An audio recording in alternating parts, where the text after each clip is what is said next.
Ex-PussyCatDoll Kaya Jones tells all in this amazing interview with Tucker Carlson. You'll definitely want to hear her story. But first, we have to talk about Dylan Mulvaney getting confronted by James O'Keefe about trans identifying men being housed with biological women. All this coming up on Bold Reflections. All right, so we are on James O'Keefe's new Twitter, O'Keefe Media Group. Let's watch the video.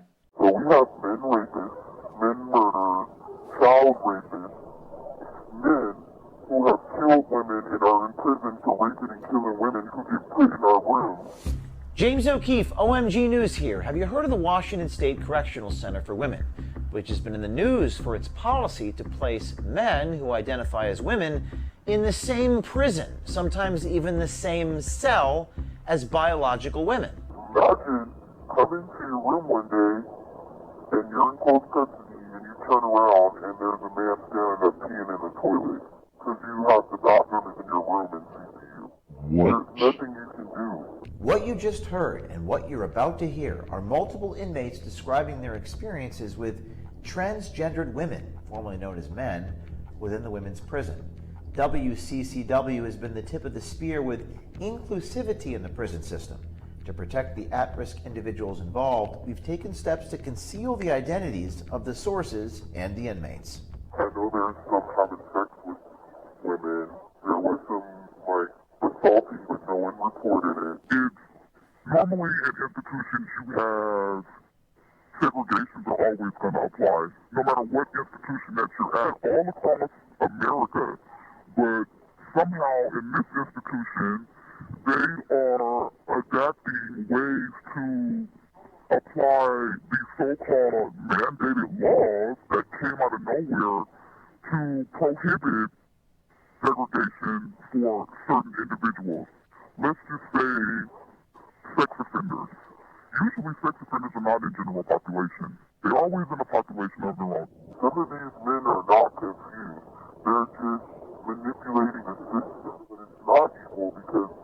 Okay, so is this not a violation of the Eighth Amendment, which talks about cruel and unusual punishment? There are men who, just because they say that they're women, which biological reality exists and will always exist, and no, men can never become women, ever. But yet, because of the woke virus that's going around and everyone's catching it, we have the corrections center allowing this cruel and unusual punishment to occur. And this inmate is exposing the fact that some of the men who are coming in here are not even really transgender, which again, nobody is really transgender because it's all made up and false.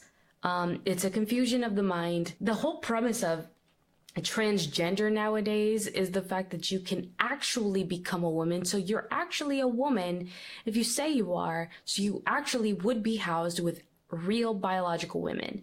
And this is the problem with disassociating from reality. When we accept the delusion of people who are confused, who have a mental illness, and we take that to its logical conclusion, of course this is going to be the case. Because we have so blurred the lines in our society of what is a man and what is a woman that, I mean, why wouldn't a man be able to be housed with a woman, even if he's a rapist, even if we're violating the Eighth Amendment? It's absurd. We don't get the same care and treatment that the trans get in here. Yeah, because don't they get special bras, special everything, special... Everything. They kind of cater to the trans community. All you have to do is say that you are a woman, that you now, when you're in county, say that you identify as a woman and you can come straight to here from county. The guys don't even have to go to the men's prison first. What? Some of these men know that they're men. They're not trying to be a woman. They just say that to come here, to have sex with women during their prison sentence. There's nothing you can do but say you're going to kill yourself and then go down to the crazy unit to get out that room. That's like, If you refuse to go back in there, you get a major, you get in trouble. I told all this to the assistant secretary. what'd they say? This is things they're going to look into. I shouldn't have to go to the ward and back there because I don't want to live with the man. I don't have anything against him. I just don't want to sleep in there with him. That is absolutely horrific. That is insane. To suggest that, number one, the claim that she's making is that not only are they allowed to be housed with them, but they get preferential treatment. They get special bras and things like that. And she'll go into that later too.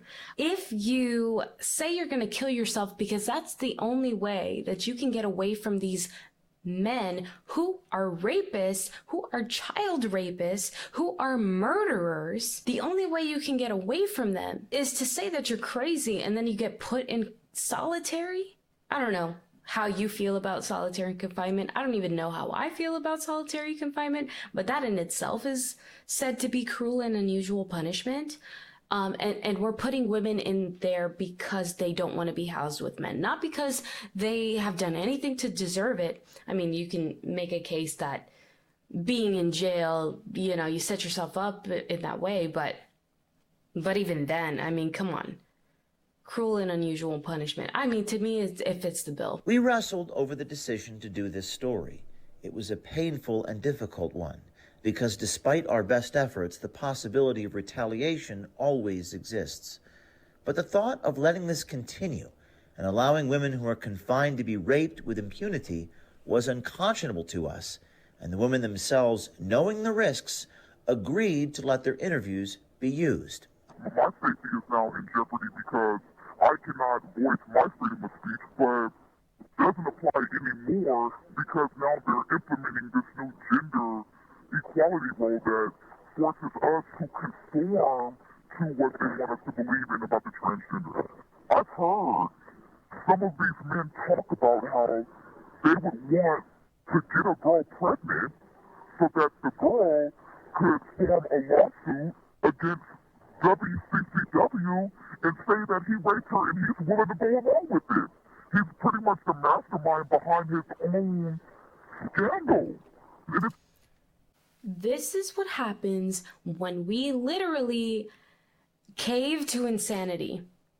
This is what happens when we feed the delusion that men can be women, and we have people in positions of authority, in power, who are cowards, who do not want to be, called out for being anti-LGBTQ. Then we have actual victims. Then we have actual chaos, actual darkness that ensues because we didn't stand up for goodness and what's right and true. For the few of them who sat and talked about these certain types of things to do in order to get a so the slang word that they're calling it is $1 million baby. Did you just hear that? $1 million baby. So these criminals are calling themselves transgender in an effort to rape women or have sex with women, so that they can get pregnant, so that the women can file a lawsuit and get paid for having that baby.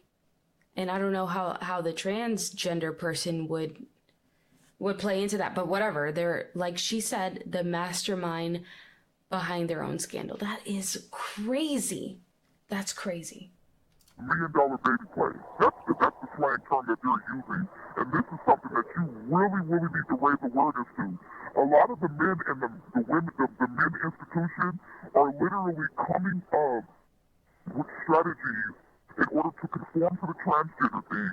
They're taking all the necessary steps that they have to in order to get on the applications and the lists and things like that, to go through the whole process just to get here, just to do that. We don't have a voice. We don't have a leg to stand on. Anytime we voice these types of things, we are met with ridicule, targeting, bias, punishment, solitary confinement. The medical here at WCCW is the poorest in the country. We don't get our needs met. The men have better action at getting all of their needs met versus a woman going through menopause. She can't even get an estrogen shot. For her menopause to deal with hot flashes and the different things going on with the woman's body, but a man can get it? No. That shouldn't even be in America. And I know America is the land of opportunity and dreams and all of that things, but no. Our hearts go out to the trans community as they are under attack right now. But this is a president who has said many times before he has their backs. He will continue to have their backs. And he will continue to fight for them. And his record shows that. We reached out to Washington Corrections Center for Women, to Public Disclosure Coordinator Melissa Johnson for comment, and we still have not heard from her. Perhaps the citizen journalist OMG Army could raise some questions and ask for comment themselves. Insanity. This is evil. This is actually evil. Gosh, cowardly and just vile. This is vile. We are literally pretending to be a country that stands for righteousness. and you have literally, I love how they played this clip, because this is exactly the problem here, okay? I actually got a comment, and it was regarding drag shows, which I have some feelings about, but, basically saying, well, don't go to the drag shows. And it's like, don't hate on transgender people. What's your problem? It's just like, who cares? I care. Why? Because this insanity is being pushed by the government. And this has real world consequences. You guys want to push this on our kids? You guys want to push this on females who have no choice but to accept it? Whether that's in sports, whether that's in prison. It's insane.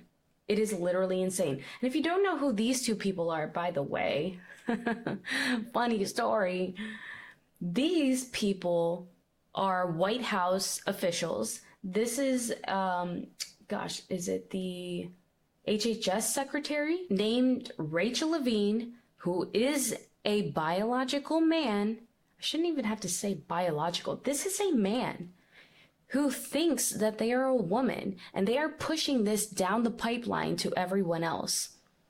I wonder how connected this person's authority and their gender nonsense is affecting this very real situation with women's prisons. And the person next to him, this bald-headed guy in a dress, and this is again a man, was another man who was fired for stealing women's luggage out of the airport. I don't know, crazy story. But these are the people who are running the show here. These are the people who are in our government, who have a dark delusion that for some reason we are caving to as a society, and it has very dark consequences, and it's victimizing more people. Okay, so that story leads into this story. I said we were going to talk about Dylan Mulvaney. We're going to talk about Dylan Mulvaney because James O'Keefe, being the no holds bar person that he is, went to the Four Seasons Hotel in Los Angeles to confront Dylan Mulvaney on the jailhouse footage that you just saw.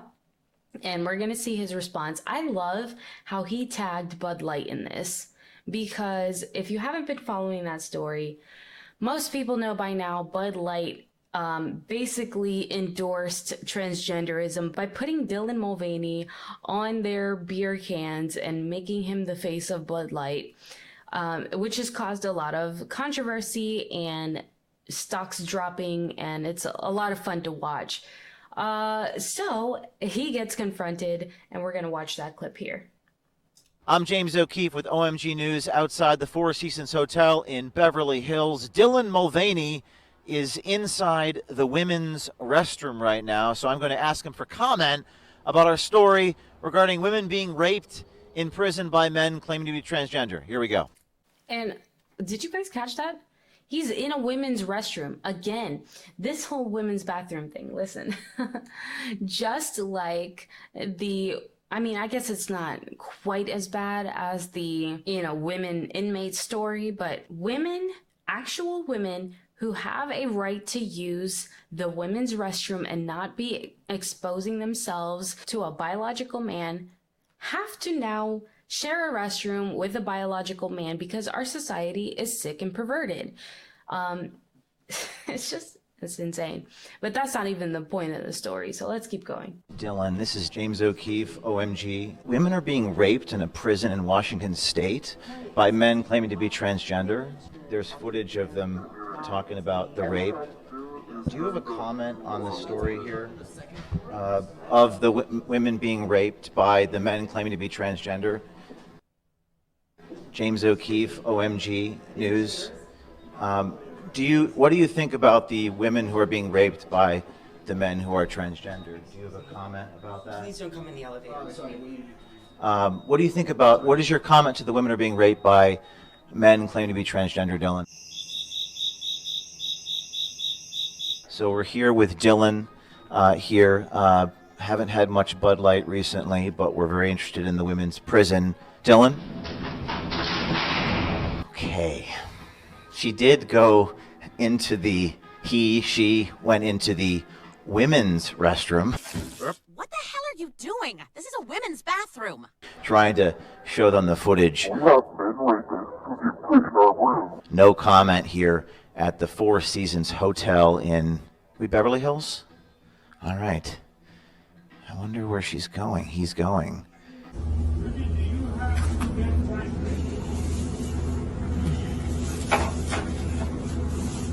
Do you guys have any, like, O'Keefe beer?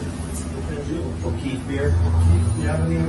No O'Keefe beer? Do you guys have O'Keefe beer? You don't carry O'Keefe beer? No one will get a shipment in? I'm James O'Keefe with... That's funny. Oh, wow. I like that. I love that. He's just unafraid. That's so cool. But yeah. So why does it matter, right? Does it seem like he's harassing Dylan Mulvaney? Like, I don't know why I air quoted his name. His name is Dylan. But it's not harassment. Because when you, Dylan, decide to be the face of girlhood, okay? This is not just some random transgender person. This is not just some random man who's confused. This is a person who has gotten famous off the back of being a girl, not even a woman, but a girl. And works with Bud Light, works with Nike, works with Ulta, has a conversation about transing the kids with the president. No, you are not innocent, Dylan Mulvaney. And I love that he put the pressure on Dylan. But of course, cowards be cowards. So there you go. Hope you weren't thinking that Dylan, who says he is a female now, or whatever they try to say that they are, has a lot of opinions about things, but not about this one that affects your supposed group, Dylan. You don't seem to care about the rest of us, do you? Of course not. All right, so we have this interview that Tucker Carlson conducted with Kaya Jones, who's an ex-PussyCatDoll, and she's going to share some of her story. Now, we're going to skip through because it's about 18 minutes long. So if you want to see the whole thing, I'm going to link it in the description. I think it's worth checking out. It's really awesome. So what did you think of touring? I loved it because it was about the fans. Yeah. Got to spend time with fans, and but there's that aha moment, where who am I really talking to? Am I talking to anyone? And what am I telling them? What am I displaying that this, because this is, I said that in the interview, it doesn't say caution, this is a lie. There's nothing about how I look, how we're presenting ourselves that says this is a lie, but it's a complete lie. Nothing about it is genuine, and you're not even allowed to really genuinely say how you feel. So a lot of what Britney Spears has been talking about for so long, I feel, well, finally someone on a very big platform is actually expressing the mechanicals of how controlled you are. You were controlled. Yeah, there have been over the years artists to say that, and they're almost always called mentally ill. Yeah. Shuffled off into some treatment facility where their brains are destroyed by drugs. Yeah. Does that surprise you to see it? No. Yeah. No. I have many friends in the industry, some of which are alive, some of which are not anymore. And they all have talked about the same controlling mechanism. I just know what saved my life, and I know, that for me is the number one thing is God. God pulled me out of that, and had it not been for the Lord, I would be here. Praise Jesus. Isn't that beautiful? There's something, and we're going to talk about this a little more as she goes on, but there's something really enticing about fame, about money, that it seems like this diamond way out there that you're trying to reach, and it's like, do whatever you can. And when presented with this lifestyle that's so unattainable for most people, that people dream of, but then she likens it to being controlled. It just shows you what God actually represents, which is actual freedom. So we're gonna skip ahead. But I think a lot of people would be surprised at what we went through. Tell us. Abuse, mistreatment, constantly discouraged. You're not enough. You're never enough. You're not good enough on any accord. You're just there to do what they want you to do. There's nothing really more than that. How can you form meaningful personal relationships? You can't. No, you can't. It's no coincidence that very few of the women have children. Oh, is that true? Yeah, I mean, Google this stuff. If anyone take a look at the women, and now Carmit, she's had a daughter. Jessica's had a child, and I believe Kimberly's now a mom. But majority of the women do not have children. I mean, that's the pressures and the forcing abortions, and when you're fired if you're pregnant, you're fired. Can they do that? They can do that. So you felt pressure to get an abortion? I was told to get rid of it. No way. Way. I was told to get rid of it. Of the child? Yes. By whom? The powers that be. Just flat out said that. Mm-hmm. How old were you? 19. Well, that seems like slavery. Well, that's why I've used words like trafficked or prostitution ring, not because we were actually one, but because it felt like that. It felt like we were slaves to, I believe it's to the evil that runs this planet. I don't think it's a group of people per se. I think evil runs rampant when we don't do anything about it. And as Christians, we need to do something about it. So it's just... Oh my gosh. She just worded that so perfectly. It's not an individual group of people, but the evil that runs this world. Is that not completely biblical? This world is run by the prince of darkness, Satan, and ultimately Jesus will come back and defeat Satan. But for now, those of us who are not in Christ are slaves. You're slaves to your passions. You're slaves to the evils of the world. And there's no hope for people like that. And that's really sad. Then there was the fact that they force abortions. I thought it was about choice and liberation. Isn't that, I don't know, the narrative's breaking down here. But that's really, really sad. I can't imagine having that happen to you at 19 years old. You're thrust in this world where this is everyone's dream. It's glitzy, it's glamorous. And also, I think she at some point mentions what year this was, 2002 to 2005. And this was when the Pussycat Dolls were like, big deal, glitz and glam. American Idol was in its glory days at this point. This was the dream that everyone wanted. This is what, I was a young girl at this point. Probably, let's see, 13, 12, looking up to, I wouldn't say I looked up to these people, but yeah, who wouldn't want to be like them? They've got the body, they've got the money, they're famous. I can imagine what a difficult position it must be to be the one that is looked up to, the one that's getting the money, and yet having to be controlled and having to murder your child because they told you to murder your child, because you're under contract and you must murder your child lest you lose the dream. And that is kind of that idea of God setting us free from that. It's interesting to hear you say that you were effectively forced to have an abortion, since the discussion of abortion is couched in terms of choice. As a liberation movement, this is a decision you make to liberate yourself. You make it freely. It's your body, your choice. But it doesn't sound like you felt like it was your body, your choice. No. And I had an abortion at 16, being a young girl in the music industry. I was signed to Capitol before the Pussycat Dolls, but that was my choice. I really didn't know any better, and no one was really there I didn't tell my mom, I didn't tell anyone. I just made a choice that was a poor choice.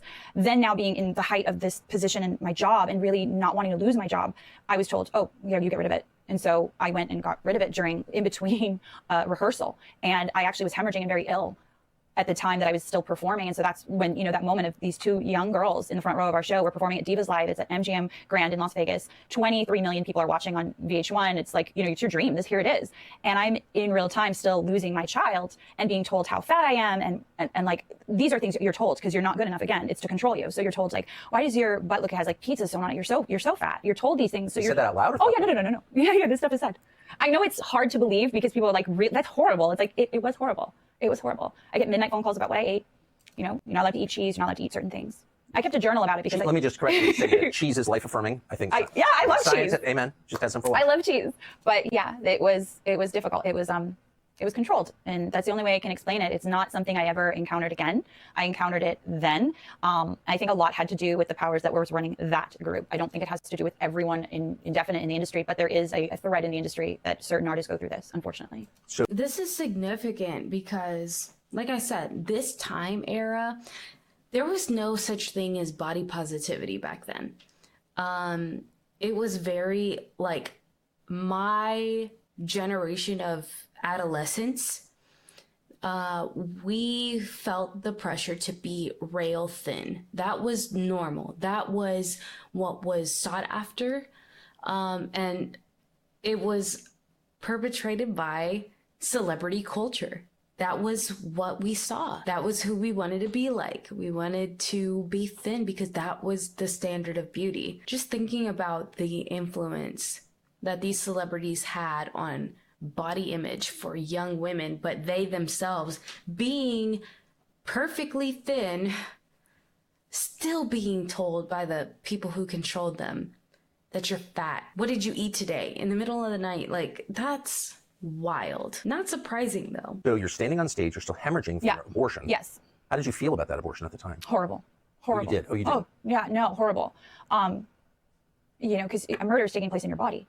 The body's your temple. And you could feel that? Oh, absolutely. I mean, any woman that's like screaming their abortion and making it seem like it's such a heroic thing, something else is going on, because that's not how you feel. You feel like something has been taken from you, like a kidney, like something that has always been inside of you has been taken. Like that's how it feels. It feels horrible. It's a horrible experience, and it's a traumatic experience.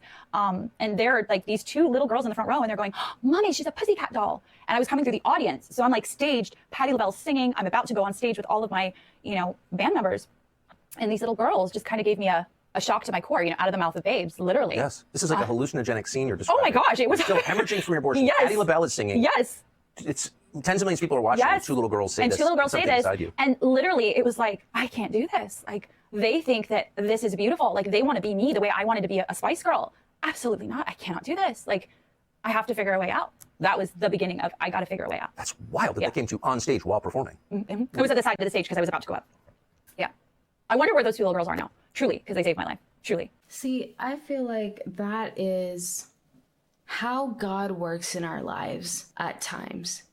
He just kind of allows a situation to unfold. It's not always like, hey, Kaya, get out of the pussycat dolls. Like, that's not always how God operates. Not saying he can't if he didn't want to, but that moment for her, that juxtaposition of the suffering that's going on, the environment of control, and then seeing the innocent girls that are looking up to this facade of who she's pretending to be, and what the industry is pretending to be. That movement of the Spirit, that is the power of God. That's the Holy Spirit at work. He will try in whatever way he can to set up situations to get you to see clearly. And I think that was one of those for her. That's amazing, sad, devastating, really. How he works all things for good. Yes, I was under contract. You cannot fool with contracts in the entertainment business. No. Yeah, it's under the universe, literally. And so I was adamant about being wise to completing my contract, doing the best that I could, and completing the album, which I did complete, finished, signed off all rights on it, and that was it. What was that like that year? Hard and sad. Didn't get to say goodbye to my bandmates. Said goodbye to the executives. They knew the decision. They asked me if I wanted to be a solo artist still under the institution, but I knew that could have been the worst thing for me because I still was really not sure who I was as an artist at that point. I was so broken, and I was scared that it could lead to me just being shelved. So the wisest thing was to step away, not go into another contract with anyone, and take a beat. Yeah. Well, that's hard. Yeah. Because you're on a trajectory shaped like that. Yes. And then you voluntarily just step off. Oh yeah, a $13 million record deal. You're walking away from, you're not, you know you are ascending. And your ascension is with the best writers, the best producers. There is no, there's no plan B or C. You're going into A, you're a top mainline production. The main people in the music industry are sitting with you for breakfast. So you're aware of just how important you are. You're having breakfast with some insanely powerful people who are talking about writing hits for you. And you're going into the studio with the best people possible. You're just, wow, this is so cool. Is it though? Is it? And for what price? What price are you paying for this? It's just a very heavy decision. And we should just say for viewers who don't follow this, so the music business in the United States is the global music business. Yes. It's like that's for the whole world. Yes, that's right. There's no kind of competing center of world music. No. And part of the contract was I was, as long as my voice was being heard, I was not going to be able to be heard because I had an immediate offer from Capitol Records. And at that point, I remember Julian Raymond and Andy Slater, still friends of mine. They've known me since I was a 16-year-old girl when I was signed to them under a development deal. And I remember Andy and Julian calling me and saying, you're going to hear it from us. We can't sign you. And I literally was just like, am I blacklisted? That's immediately what I thought. And they said, no, you're not blacklisted, but you're going to have to wait. And it sucks, Kaya. You're just going to have to wait until they do a second album, but pray that they do a second album. And they ended up doing a second album. But wow, can you imagine at 1920, right? You've made it. You are there. You are in stardom where every girl wants to be. Not every girl. I didn't ever want to be in stardom, right? But this is the creme de la creme. Those people who aim for this lifestyle. Some people just want to be famous. And there you are, and you made it, and you're being signed by executives in the music industry. How glamorous does that sound for the average bear? You know what I mean? And like he said, the American music industry, there's no rival anywhere else. You're being signed with Universal, with Capitol Records. These are elite. And to walk away from $13 million and, okay, that's a lot of money. I don't even know what that would be today's day. Having to leave that lifestyle is a testament to how powerful God's freedom can be a call on your soul, right? You have, and if you have not seen the story with Black China, right? She makes all this money from OnlyFans. She has this career in an industry of darkness, just like this girl. But something about Jesus Christ and the freedom that he promises just can make all of that seem not worth it. And a person who doesn't understand that because the Holy Spirit's not at work in their life, how insane must that decision be to walk away from fame, fortune, prominence, unrivaled status in order to pursue something greater? I can't imagine how difficult the decision must be and how confusing it must be to the non-believer. All right, we skipped ahead a little bit. We're going to finish out the video here. I was going to make some headway, but yeah, it's very strategic. I'll tell you how strategic it is. When I said that I pray to Jesus on camera, I was called that day by people in the music industry and said, I hope you know you can't walk that back. Can't walk that back? What do you mean? What I said about Jesus. Why would you walk it back? Correct. Well, if you're a Satanist, you would walk it back. So it was that offensive? Oh, absolutely. Yes. Absolutely. And so if you're a Satanist, do you think that some of the people involved were Satanists? Oh, wholeheartedly, yes. Yes. That's a little surprise. I mean, for those of us who haven't been in the music business, I don't think it's that surprising. It's not surprising at all. Let me apologize for my false start.